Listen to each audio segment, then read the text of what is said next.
औरंगाबाद जिले के बिहार पुलिस को बड़ी कामयाबी हासिल। औरंगाबाद की पुलिस ने लूटकांड में 4 वर्षों से फरार एवं टॉप 10 अपराधियों में कुख्यात शामिल अपराधी को किया गिरफ्तार। इस बात की जानकारी देते हुए पुलिस अधीक्षक अमरीश राहुल ने आज अपने कार्यालय कक्ष के सभागार हॉल में प्रेस कॉन्फ्रेंस आयोजित कर पत्रकारों को जानकारी देते हुए बताया कि टॉप 10 में शामिल कुख्यात अपराधी को गिरफ्तार किया गया है। और आगे इन्होंने क्या क्या कहा, आइए आपको सुनाते हैं। उनकी गिरफ्तारी भी की जा रही है।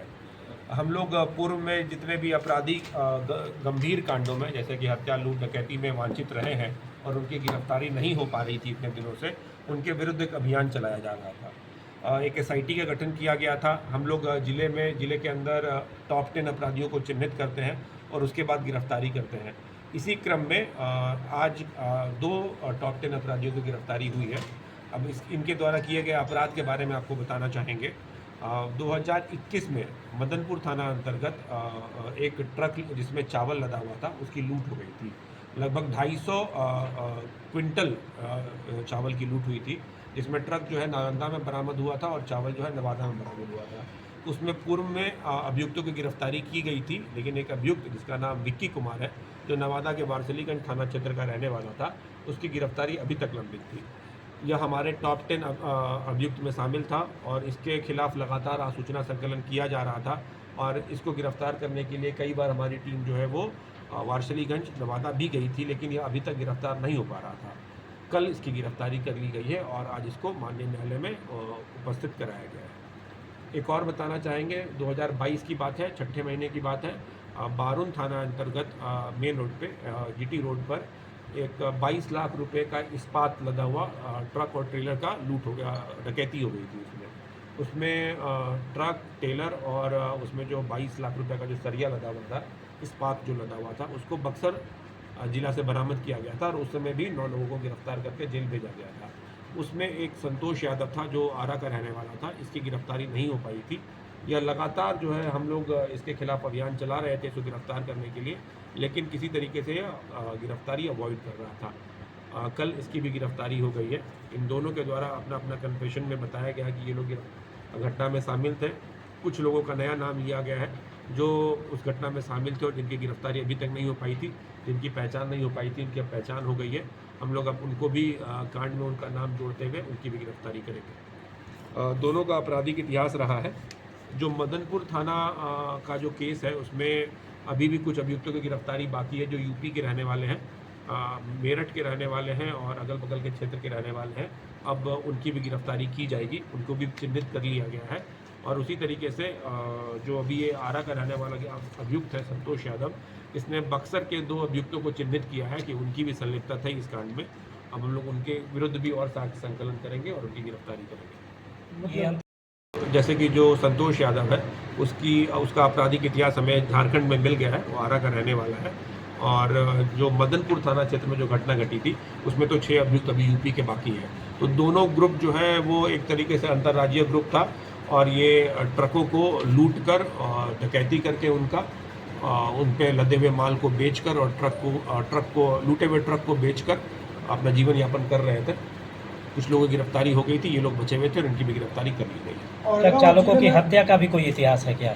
नहीं, अभी तक हत्या का नहीं है। इन लोगों का MO रहा है। दोनों केस में ये लोग ट्रक मालिक और चालक को बंधक बना लेते हैं। एक चरपहिया वाहन से आते हैं, ट्रक चालक और उसका जो खलासी होता है उसको क्या कहते हैं, उसको बंधक बनाकर उस चरपहिया गाड़ी में बिठा लेते हैं और फिर उसको दूर दराज के क्षेत्र में कहीं पे छोड़ देते हैं। जैसे कि जो बारुन में जो कांड हुआ था उसमें उनको आरा के किसी अनजान जगह पर उन लोगों को छोड़ दिया गया था। मतलब हाईवे पर लूट कांड, हाईवे पर NH पर जो आपका GT रोड है उस पर इन लोगों के द्वारा लूट डकैती की जाती रही है। औरंगाबाद जिले में अधिकांश देखा जाता है।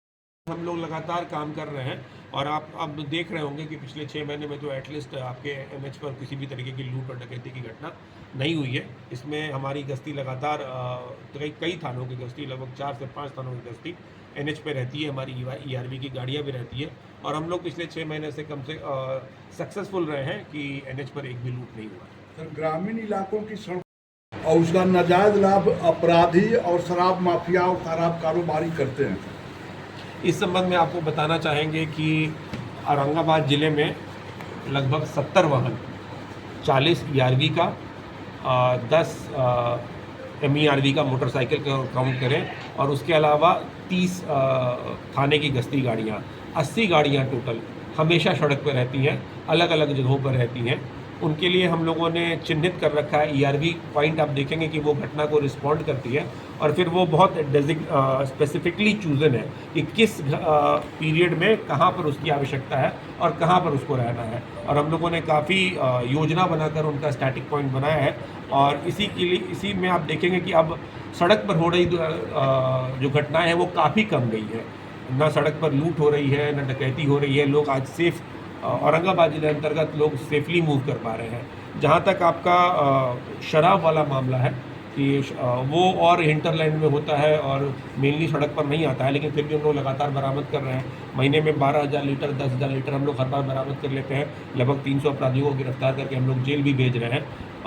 तो जो शराबबंदी है उसमें हम लोग लगातार काम कर रहे हैं। सर, औरंगाबाद अपराधियों की मनोबल कम नहीं हो रहा है, वो आए दिन आपराधिक घटनाएं घट रही हैं।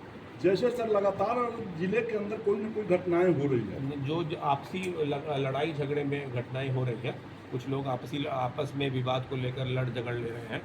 उसके अलावा प्रोफेशनल घटनाएं जो हैं, आप देखेंगे कि पिछले महीने में एक भी लूट और डकैती की घटनाएं नहीं हुई है, एक भी नहीं हुई है। तो हत्या, लूट, डकैती घटनाओं पर काफ़ी रोक लगी है। आपस में लड़ झगड़ कर एक दो हत्याएं हो गई हैं, लेकिन वो मोस्टली आपसी रंजिश के कारण है। प्रोफेशनल क्राइम जो है वो अभी हम ये मानेंगे कि चोरी में हमारे यहाँ चोरी की घटनाएं हो रही हैं। उसके लिए भी हमारी जो स्पेशल टीमें, जो SIT बनाई है हमने, वो उस पर भी लगी हुई है, और आने वाले दिनों में चोरी की घटनाओं में भी काफ़ी कमी आएगी। इन दिनों औरंगाबाद उसमें एक ही बालू घाट जो है मतलब दो नाम से चला रहा है, 2 साइड चला रहा है, और दूसरे जिला के क्षेत्र में जाकर के अवैध काम कर रहा है। जब प्रशासन रहती है तो मामला शांत हो जाता है। इसके बाद फिर जो है रात्रि में जब प्रशासन हटती है तो फिर जो है मतलब विवाद शुरू हो जाता है, और वहाँ लोग खेती करते हैं, इस संबंध में उन लोगों के साथ विवाद होता है। नहीं, इस संबंध में मुझे एक जानकारी है कि 2 घाट है वहाँ पर, नाम मुझे याद नहीं आ रहा है। नरारी कला, एक नरारी कला थाना क्षेत्र में है और एक बारून थाना क्षेत्र में है। हाँ, कुछ उस तरीके से है। एक जो है वो लीगल घाट है जहाँ से वैध बालू उत्खनन हो रहा है, और दूसरा जो है जो वो घाट बंद है, वहाँ से उत्खनन नहीं हो रहा है। इस संबंध में माइनिंग ऑफिसर से मेरी बात भी हुई थी, उनके द्वारा वहाँ स्थल जांच भी किया गया। बारून थाना के थाना प्रभारी भी साथ में गए, और वहाँ पर जो है अवैध खनन का जो रास्ता है उसको काट दिया गया है। वहाँ से अवैध खनन संभव नहीं है, ये उन्होंने वहाँ पर स्थलीय जाँच करके बताया। दोनों जिला का मामला में जो है उस तरफ